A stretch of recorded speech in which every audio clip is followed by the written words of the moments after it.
Днес разглеждаме един продукт за ежедневна детоксикация. Нека видим как точно работи. Тялото си има естествени системи за пречистване. Въпросът е как да ги подкрепим ефективно.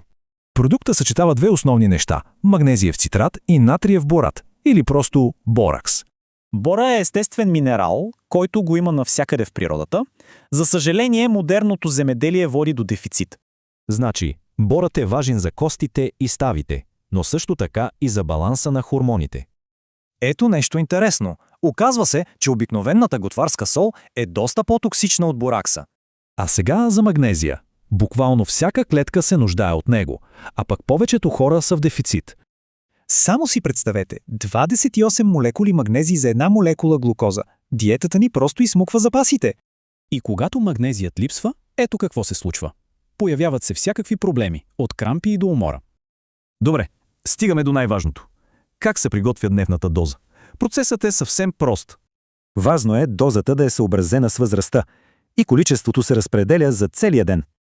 Да, напълно е възможно. В началото на детоксикацията може да има временни, неприятни усещания. Това състояние има име, нарича се лечебна криза. Токсините се освобождават по-бързо, отколкото тялото ги изхвърля. Усещането е като при грип, главоболие, болки в тялото. Добрата новина е, че е временно. И тук идва решението. Не спирайте приема, просто намалете дозата, докато симптомите отшумят. Точно така. Колкото и да е неприятно, това всъщност е добър знак. Означава, че тялото се лекува. И така накратко. Говорим за подкрепа на кости и стави, изчистване на токсини и хормонален баланс. В крайна сметка, да познаваме тялото си и да му помагаме е ключът към по-добро здраве.